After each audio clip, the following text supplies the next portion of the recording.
여러분 안녕하십니까? 지난 주말 광주와 전남 지역에서는 코로나19 신규 확산세가 계속해서 이어졌습니다. 어제 하루 확진자만 광주가 25명, 전남이 13명입니다. 기존 확진자와의 접촉자들을 중심으로 감염이 이어지고 있는 가운데 감염원을 알 수 없는 확진자도 잇따르고 있습니다. 하선아 기자의 보도입니다. 지난 14일 처음으로 확진자가 나온 광주 남구의 한 초등학교입니다. 학생과 교직원 600여 명을 대상으로 전수조사를 벌인 결과 형제 학생 2명과 가족 2명 등 4명이 추가로 확진됐습니다. 문제는 확진된 학생들의 학년이 달라 아직 연관관계가 분명하지 않다는 점입니다. 그 학년이 좀 차이가 있어서 지금 위험도 평가를 좀 들어가야 될 것 같습니다. 초등학교 안에 구조라든가 또 아이들의 동선, 그 원인 자체가 또 다른 것은 아닌지 이런 것까지 심층적으로 더 조사해 볼 예정입니다. 광주에서는 상무지구 유흥업소와 관련해 3명이 검사 결과 확진되면서 연관 확진자가 28명으로 늘었습니다. 기존 확진자와 접촉한 가족이나 지인, 직장 동료들이 감염되는 사례가 산발적으로 잇따르고 있습니다. 전남 추가 확진자는 13명입니다. 여수에서 가장 많은 6명의 지역 감염 확진자가 나왔고 고흥에서도 2명의 확진자가 나왔습니다.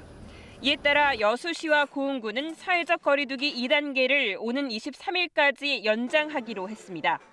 특히 순천과 여수 유흥업소발 확진자가 다수 발생하고 있어 이들 지역과 인접한 우리 군은 코로나19의 추가 확산 방지가 절실한 실정입니다. 방역당국은 감염원이 정확하지 않은 확진자도 잇따르고 있다며 증상이 있을 경우 적극적으로 검사를 받을 것을 당부했습니다. KBS 뉴스 하선아입니다. 코로나19 화이자 백신 1차 신규 접종이 재개됩니다. 코로나19 예방접종 대응 추진단은 화이자 백신 1차 접종이 오는 22일부터 전국 예방접종센터에서 3주간 집중적으로 실시된다면서 오는 21일까지는 2차 접종을 집중적으로 진행하며 22일부터는 다시 1차 신규 접종에 집중할 계획이라고 밝혔습니다. 이번 화이자 백신 1차 접종 대상자는 204만여 명으로 75세 이상의 어르신과 노인시설의 이용 입소 종사자 등입니다. 매년 5.18을 즈음해서는 전국의 관심이 광주로 쏠리기 마련입니다. 호남 출신으로 당대표와 총리를 지낸 이낙연, 정세균 두 주자가 일찌감치 호남을 찾아 민심 잡기 행보에 나섰습니다. 텃밭으로 여기는 호남을 두고 경쟁이 치열할 것으로 보입니다. 류성호 기자입니다. 광주를 찾아온 이낙연 전 대표는 사과부터 했습니다. 대한민국이 미래로 나가려면 갈등 완화가 필요하고 그래서 두 전직 대통령에 대한 사면론을 얘기했지만 잘못이었다고 인정했습니다. 저는 국민의 뜻과 촛불의 정신을 충분히 헤아리지 못했습니다. 그 잘못을 사과드립니다. 그러면서 개헌 얘기를 꺼냈습니다. 불평등은 누그러뜨리고 국민 기본권은 강화하는 내용이라고 방향을 설명했습니다. 국가 책임을 강화하는 것이 개헌의 핵심이 되어야 합니다. 그러기에 헌법에 국민의 생명권, 안전권, 주거권을 신설하기를 제안합니다. 정세균 전 총리는 3박 4일간 전북 지역 곳곳을 돌며 당원과 청년들을 만나 표밭을 다졌습니다. 빨리 출발한다고 빨리 골이 나는 것이 아니다. 자질과 도덕성이 평가받는 날이 올 것이다라며 폭넓은 지지세 확보를 자신했습니다. 전북 지역 국회의원 7명은 정세균 지지로 힘을 실었습니다. 이틀 전에 광주 전남 의원님들 6분께서 그 힘을 보태 주셨죠. 그리고 앞으로도 아마 그런 정 총리는 곧바로 여수로 이동해 호남 세결집 행보를 이어갔습니다. 여수 사건 관련 법을 제대로 심사하거나 다루지 못했던 그런 부족함을 떨쳐버리고 한편 이재명 경기지사는 5.18 당일 광주를 찾아 5.18 묘역을 참배하고 광주 5개 구청장과 간담회를 열 예정입니다. 5.18 41주년을 앞두고 여야 대권 주자들의 광주 방문이 예정된 가운데 호남 민심을 잡기 위해 주자마다 어떤 메시지를 낼지 관심입니다. KBS 뉴스 류성호입니다. 오늘 저녁 7시 30분부터 옛 전남도청 앞 민주광장에서 5.18 민중항쟁 41주년 전야제가 열립니다. 또 내일 오전에는 국립 5.18 민주묘지에서 국가보훈처가 주관하는 5.18 민주화운동 41주년 기념식이 진행됩니다. 두 행사는 코로나19로 인해 거리 두기 지침에 따라 참석 인원이 99명으로 제한됩니다. 5.18 발발 직전인 41년 전 1980년 5월의 광주는 민주화 열기로 들끓고 있었습니다. 대학생과 시민 수만 명이 모여서 횃불을 들고 민주화를 외친 민주화 대성회가 열렸습니다. 그동안 사진으로만 전해지던 그날을 생생히 보여주는 영상이 KBS 아카이브 프로젝트를 통해 처음으로 발굴됐습니다. 양창희 기자입니다. 버스에 내려 어딘가로 바삐 달려가는 사람들. 무리를 지어 이동하는 대학생도 보입니다. 이들이 모인 곳은 전남도청 앞 광장. 1980년 5월 16일, 41년 전입니다. 도청 앞 광장이 완전히 대학생들로 꽉 차고, 이제 그러니까 주변에서 뭐 자전거 타고 모이고 한 온 집안 인원이 한 2, 3만 명 정도 됐을 겁니다. 민주화에 대한 열망이 간절해가지고 아주 사흘 동안도 굉장히 사람들이 많이 모였어요. 전두환 신군부 탄압으로 전국이 움츠러들었지만 광주는 그러지 않았습니다. 그 당시 우리 광주 대학생들이 주장했던 것이 계엄령 해제해라, 정치 일정 밝혀라. 분수대 한가운데 널찍이 펼쳐진 태극기. 도청 앞 분수대에서 제가 그 연설을 좀 했지요. 학생들이 일선에 나서 피를 흘리고 싸울 테니까 여러분들은 진정하시라 이렇게 얘기를 했어요. 날이 저물고 횃불이 켜졌습니다. 그래 실제로 평화적 시위를 했으니까 경찰이 우리를 그 횃불 시위할 때도 양쪽으로 전부 다 경호하고. 야간 시위는 상상도 못했던 당시. 광주 시민들이 횃불을 든 이유는 무엇일까?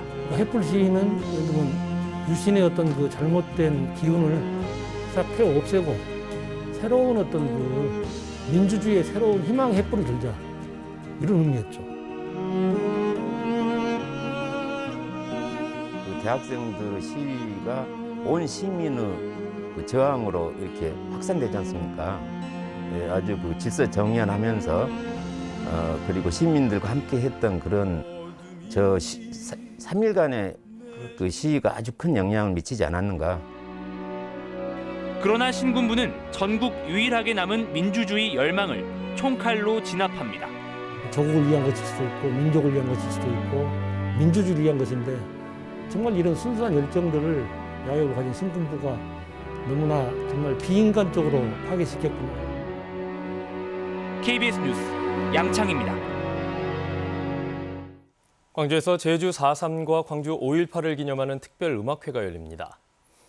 광주문화재단은 오는 20일 저녁 7시 30분 빛고울 시민문화회관에서 4.3과 5.18을 기념하는 남도의 봄, 치유와 희망 공연을 펼친다고 밝혔습니다. 이번 공연은 제주 4.3 창작 오페라 순이 삼촌에 나오는 아리아 어지나 작품과 박영란 작곡의 피아노 협주곡 5월 광주 작품 등이 선보입니다.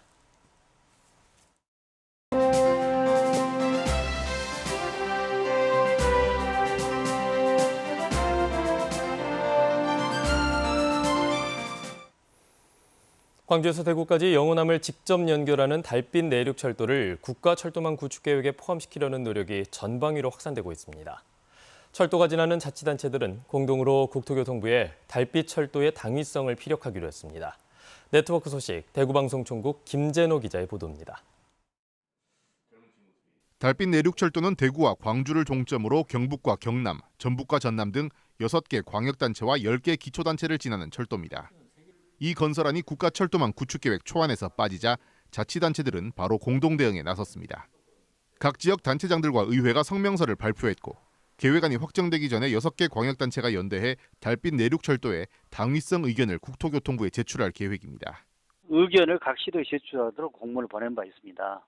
모두가 원하는 사업이기 때문에 이 사업에 대해서는 이 공동으로 국토교통부에 의견을 내고 이런 방안들을 현재 협의하고 있습니다.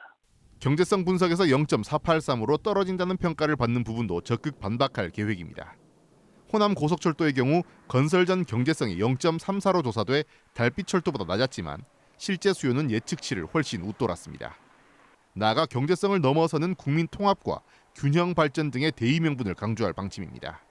지역의 균형 발전, 그다음에 이 소멸해가 가는 이 도시들에 대해서 이 지방을 좀 살리기 위해서는 이 철도가 필요하다는 부분들을 부각시켜서 달빛 내륙철도 건설을 위해 헌정사상 최초로 대구와 광주의 국회의원들까지 힘을 모은 상황.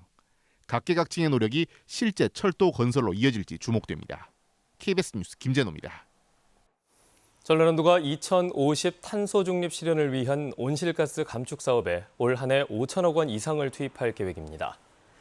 전라남도는 2021년 제1차 온실가스 감축 사업 추진 보고회에서 올 한 해 온실가스 감축 목표가 131톤이며 이를 위해 청정에너지와 산업, 생활, 청정 산림 분야 91개 사업에 5,187억 원을 들일 계획이라고 밝혔습니다. 전라남도는 연말까지 2050년 탄소 중립 실현을 위한 기후변화 대응 종합계획을 수립할 예정입니다. 광주시는 개성공업지구 지원재단, 광주상공회의소와 함께 경제인과 시민 등을 대상으로 남북 경협 전문가 양성 과정을 무료로 운영합니다. 주요 내용은 남북 경협에 대한 이해와 북한의 경제, 사회, 문화, 남북 경협 사업의 운영 사례 등으로 김현철 전 통일부 장관과 김진향 개성공업지구 지원재단 이사장 등이 강사로 나서며 오는 26일부터 7월 14일까지 매주 수요일 모두 8차례 열리게 됩니다.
전국 50개 동물보호단체로 구성된 동물을 위한 전지는 어제 광주시청 앞에서 집회를 열고 개와 고양이 식용금지 법안에 신속한 제정을 촉구했습니다.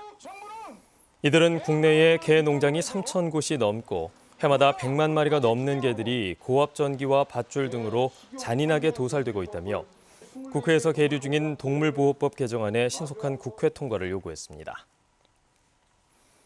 프로야구 기아 타이거스가 신인 투수 이의리 선수의 선발 등판 경기에 맞춰서 다양한 이벤트를 진행합니다. 기아는 내일 SSG 랜더스와의 경기에서 관객 1,000여 명에게 이의리 티셔츠를 나눠주고 의리라는 이름을 가진 펜이 시구와 시타를 할 예정이라고 밝혔습니다. 이의리 선수는 올 시즌 6경기에 등판해 1승 무패, 평균 자책점 3.60을 기록하고 있습니다.